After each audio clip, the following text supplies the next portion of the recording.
வணக்கம். இரவு நேர பிரதான செய்திகளின் ஊடாக நர்மதா சிறையில் முதலில் தலைப்புச் செய்திகள். கண்டியில் 20 அடி மண்மேடு சரிந்ததில் தொழிலாளர்களுக்கு பலத்த காயம்.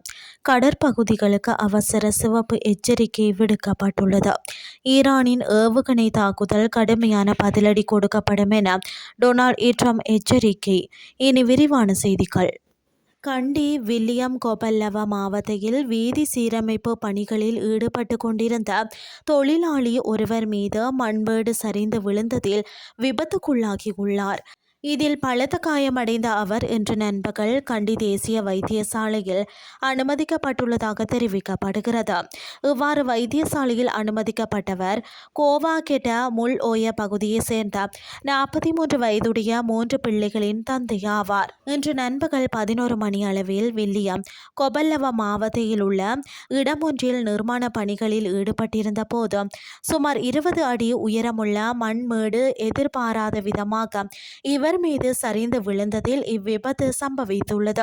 விபத்தை தொடர்ந்து உடனடியாக செயற்பட்ட பிரதேசவாசிகளும் சக ஊழியர்களும் மண்ணுக்குள் சிக்கியிருந்த அவரை மீட்டு கண்டி தேசிய வைத்தியசாலையில் அனுமதி நடவடிக்கை எடுத்துள்ளனர். வைத்தியசாலையில் அனுமதித்த சமயத்திலும் அவரது நிலைமை மிகவும் கவலைக்கிடமாக இருந்ததாக வைத்தியசாலை பேச்சாளர் ஒருவர் தெரிவித்துள்ளார். சம்பவம் தொடர்பான மேலதிக விசாரணைகளை பிரதேச போலீசார் மேற்கொண்டு வருகின்றனர். பலத்த காற்று மற்றும் கொந்தளிப்பான கடல் பகுதிகள் தொடர்பில் வளிமண்டலவியல் திணைக்களத்தினால் சிவப்பு எச்சரிக்கை விடுக்கப்பட்டுள்ளது. காங்கேசன்துறையில் இருந்து மன்னார் ஊடாக கற்பெட்டி வரையான மற்றும் கம்பாந்தோட்டையில் இருந்து பொத்துவேல் வரையான கடற்பகுதிகளுக்கு இந்த அறிவித்தல் விடுக்கப்பட்டுள்ளது. இக்கடற்பகுதிகளில் காற்றின் வேகமானது அவ்வப்போது மணிக்கு 60 தொடக்கம் 70 கிலோமீட்டர் வரை அதிகரிப்பதுடன் கடற்பகுதிகள் அவ்வப்போது மிகவும் கொந்தளிப்பாக காணப்படும். எனவே மறு அறிவித்தல் விடுக்கப்படும் வரை இந்த கடற்பகுதிக்கு செல்ல வேண்டாம் என கடற்படை மற்றும் மீனவ சமூகத்தினருக்கு அறிவுறுத்தப்பட்டுள்ளது. இனி வெளிநாட்டு செய்திகள். ஜோர்தானில் உள்ள அமெரிக்க படை முகாம்களை இலக்கு வைத்த ஈரான் நடத்திய பால்ஸ்டிக் ஏவுகணை தாக்குதல்களை அமெரிக்க படைகள் வெற்றிகரமாக முறியடித்துள்ளதை தொடர்ந்து ஈரானுக்கு எதிராக கடுமையான பதிலடி கொடுக்கப்படும் என அமெரிக்க அதிபர் டொனால்ட் ட்ரம்ப் எச்சரித்துள்ளார்.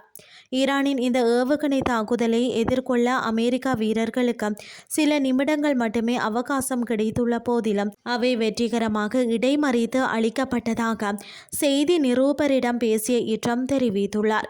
நாங்கள் அவர்களை மிக கடுமையாக தாக்குவோம், அவர்கள் பலத்த அடியை சந்திக்கப் போகிறார்கள் என்றும் அவர் குறிப்பிட்டுள்ளார். மேலும் ஈரான் ஆதரவு பெற்ற பாரா மிலிட்டரி குழுக்களுக்கு எதிராக அமெரிக்கா மற்றும் சவுதி படைகள் இணைந்து நடத்திய வான்வழி தாக்குதல்கள் ஈராக் அரசாங்கத்தின் ஒருங்கிணைப்புடனேயே மேற்கொள்ளப்பட்டதாக அவர் கூறினார். இக்குழுக்களை உலகிற்கு ஒரு புற்றுநோய் என குறிப்பிட்ட ட்ரம்ப் ஈரான் ஆதரவு பெற்ற ஏனைய குழுக்களுக்கு எதிராகவும் கூடுதல் நடவடிக்கைகளை எடுப்பது குறித்து தமது நிர்வாகம் பரிசீலித்து வருவதாகவும் தெரிவித்துள்ளார். செய்திகள் யாவும் நிறைவடைகின்றது.